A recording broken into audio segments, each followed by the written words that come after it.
Hi guys, welcome to Sweety kitchen. నేను మీ బాను. ఈరోజు హెల్తీగా మార్నింగ్గా ఎక్కువ హడావిడి లేకుండా ఇన్స్టెంట్గా అప్పటికప్పుడు ప్రిపేర్ చేసుకుని ఒక బ్రేక్ఫాస్ట్ రెసిపీ అయితే షేర్ చేస్తున్నా. బోన్స్ డెన్సిటీకి అలాగే కాల్షియం లోపం ఉన్న వాళ్ళకి చాలా మంచిది. రాగి పిండితో ఉప్మా అయితే ప్రిపేర్ చేసుకుందాం.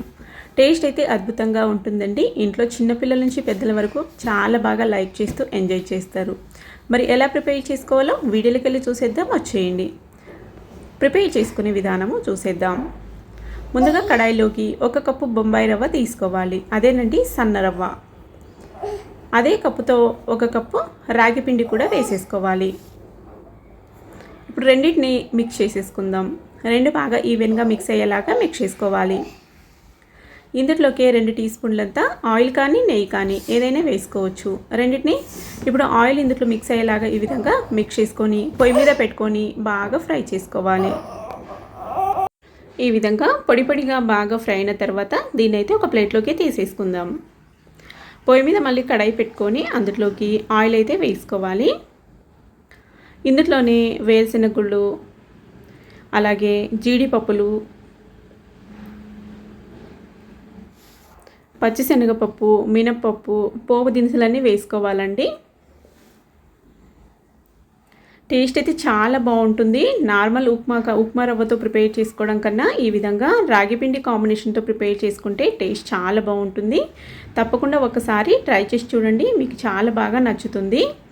ఇందులోనే ఆవాలు, జీలకర్ర, పచ్చి కరివేపాకు కూడా వేసేసుకొని పోపుని బాగా ఫ్రై చేసుకోవాలి.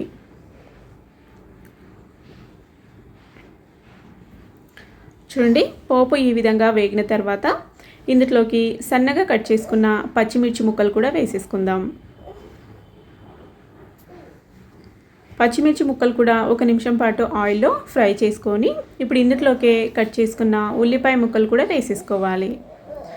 కావాలంటే ఎక్స్ట్రా వెజిటేబుల్స్ యాడ్ చేసుకోవచ్చు, కానీ ఇంతే ప్లెయిన్గా ప్రిపేర్ చేసుకుంటే టేస్ట్ చాలా బాగుంటుందండి.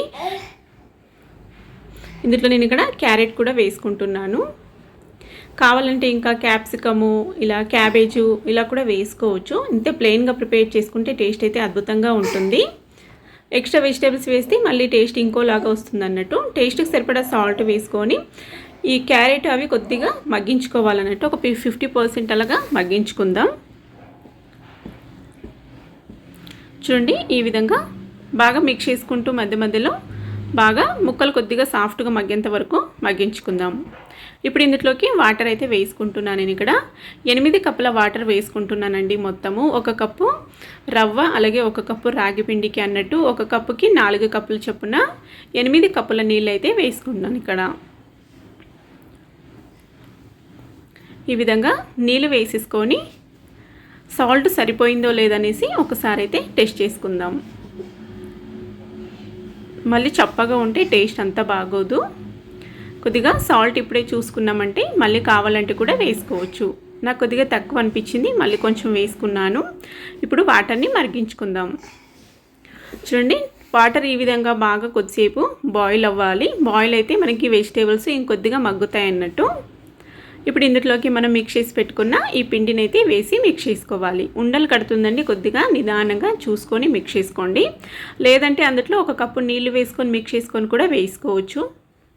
ఆ పిండిలో 1 కప్పు నీళ్ళు వేసుకొని కొద్దిగా పల్చగా మిక్స్ చేసుకొని ఇందులో మరిగే నీళ్ళలో వేసి కూడా మిక్స్ చేసుకున్నారంటే ఉండలు కట్టకుండా ఈజీగా చేసుకోవచ్చు అన్నట్టు. అంతా ఉండలు కట్టకుండా బాగా మిక్స్ చేసుకొని ఈ విధంగా ఒక 2-3 నిమిషాలు మీడియం ఫ్లేమ్లో ఉడికించుకున్నామంటే మనకి పర్ఫెక్ట్గా రాగి పిండితో ఉప్మా అయితే రెడీ అయిపోతుంది. టేస్ట్ అయితే అద్భుతంగా ఉంటుందండి. తప్పకుండా ఒకసారి ట్రై చేసి చూడండి. చూడండి, ఈ విధంగా చాలా బాగుంటుంది. పిల్లలు కూడా చాలా బాగా నచ్చుతుంది కూడా. ఇప్పుడు సర్వింగ్ ప్లేట్లోకి సర్వ్ చేసేసుకుందాం. నేను దీనికైతే ఇక్కడ వెల్లుల్లి కారం అయితే తీసుకున్నానండి. మీకు కావాలంటే చట్నీ కూడా ప్రిపేర్ చేసుకోవచ్చు, లేదంటే అలాగే కూడా తీసుకోవచ్చు. టేస్ట్ అయితే అద్భుతంగా ఉంటుంది. ఒకసారి తప్పకుండా ట్రై చేసి మీకు ఎలా అనిపించిందో కామెంట్ చేయండి. Thank you for watching. Bye.